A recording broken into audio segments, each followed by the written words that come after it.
Next up is this pub down in Deptford. Now, someone has sent me an email about this, but emails are emails. This is a radio show.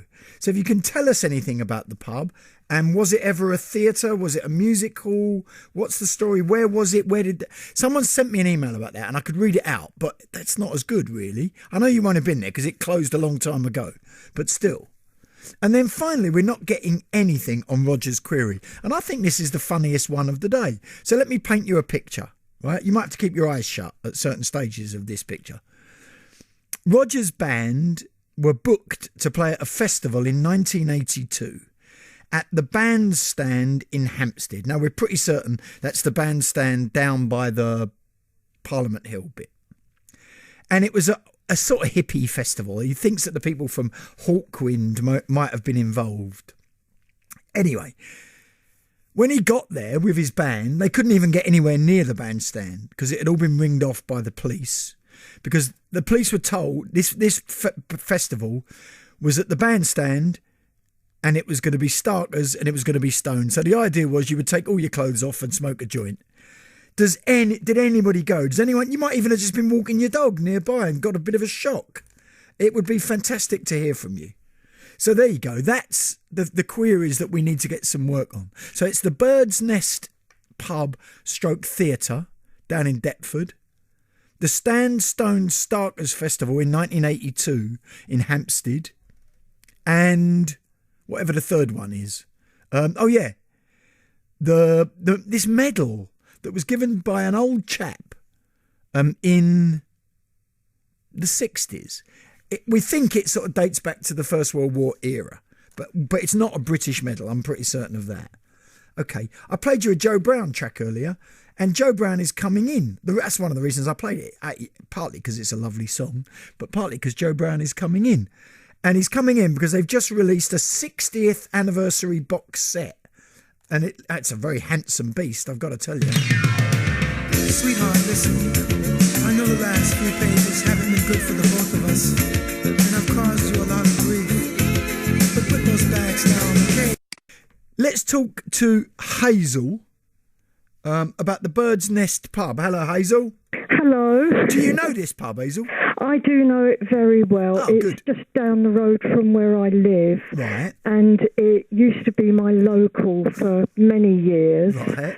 I came to the Deptford area in 1980 originally and started frequenting all of the pubs around the area. I like the sound of you already. Pardon? I said I like the sound of you already. Yes. Deptford was a really cool place to be. I bet. And it, once again is now. But anyway, the Bird's Nest was a really friendly pub. It was owned by a couple called, I knew it as the Oxford Arms originally. Okay. So it was definitely the Oxford Arms. It was originally. And it was owned by a couple called Tess and John Bird. Right. And they changed the name to the Bird's Nest, and at one time both of the names were above the pub. Ah. So and would it have been the Bird's Nest because he was John Bird? Yes.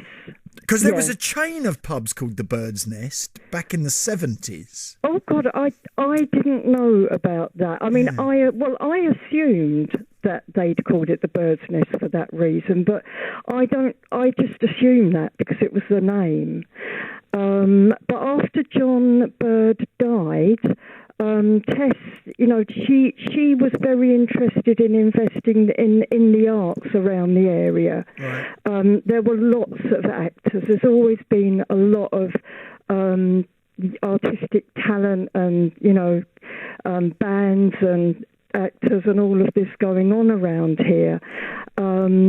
And she opened a theatre upstairs in the Bird's Nest, and it would have been in the 80s, because it was while I was frequenting the pub before I had my son. Yeah. And then when my son was 3, which would have been in 1990, we went to see, there was a pantomime on there that had people who lived locally, actors who lived locally in it. Right. And we all went, and it was lots of fun.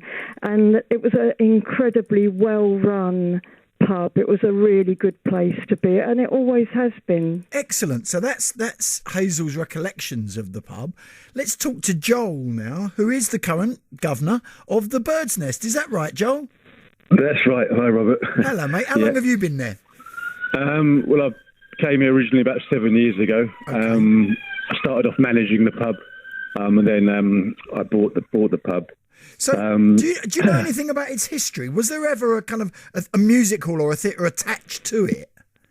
Yeah. So the story that I've heard, and I spent nights of googling and searching information about it, and just obviously talking to people in the pub. Yeah. I believe the pub to have. Obviously, it was a different building originally. There's some old watercolour paintings online, you could say, of the Right. Oxford Arms in the same position, but a different building. Gotcha. Quite similar, but a little bit smaller. And next to that building was the Deptford Theatre, or the Royal Deptford Theatre. The Royal Deptford Theatre. Let me just check. So that was Yeah. sort of adjacent to the pub back in those days. Yeah, at the moment there's a double-decker bus which has been converted into a pizza restaurant. Right. So in that space was this old building, and then the building we've got now. I believe that they'd rebuilt this building maybe 150 years ago, this Victorian building, Right. and they had built the theatre onto the first floor. I just assumed, I'm not sure if this is correct or not, I'd assumed they'd built the theatre into it when they knocked down the old Deptford Theatre, Right. and they put it on the first floor of the pub. But that is not there now. That's actually a hostel now. Okay. Which got changed in the 90s. So at one point, it is accurate to say. So do you think that the theatre would have been where the bus is now, roughly? Yeah, it was. Yeah, there's definitely evidence of those watercolour paintings of that. And that was called the Royal Deptford Theatre, we think. I think so. Yeah. And that, I'm assuming that would have been kind of Victorian times and that kind of era or whatever. Yeah. So there's a watercolour painting in sort of 1850s, I think, of that.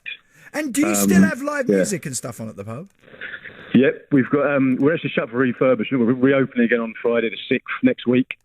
But we have loads of bands here. We've brought lots of local talent from here, and in the past there's been some famous names that have played here as well. Squeeze played here who are regularly local. in the 70s. Yep. Dire Straits actually did a set or maybe a few sets here. Wow. There's a story from a local here that apparently the lady before mentioned, Tess Bird, came down halfway through the set while Dire Straits are playing and said they were too loud, and they finished their set at another pub down the road. Stop it, you're too loud. Brilliant. Yeah. So there you go. And how often do you have music now? We have live bands every Friday and Saturday. Excellent. Joel, Yeah. thank you very, very much. So it's all true. It definitely, what is now the Bird's Nest pub in Deptford, used to be called the Oxford Arms, and it was called that until sort of into the 1980s when it was taken over by Mr. Bird. Because that was confusing me, because there used to be a Bird's Nest in Harrow, and it was a Bird's Nest on the King's Road. There were a chain of pubs called the Bird's Nest. But before that, in the Victorian era, in the 1850s, 60s, whatever, there had been an actual theatre next door to it where the double-decker bus is now parked. And that had been the Royal Deptford Theatre, it was called. Because someone sent me this information via an email, but I'm very glad we got it instead from the horse's mouth. So we're starting to do quite well, really.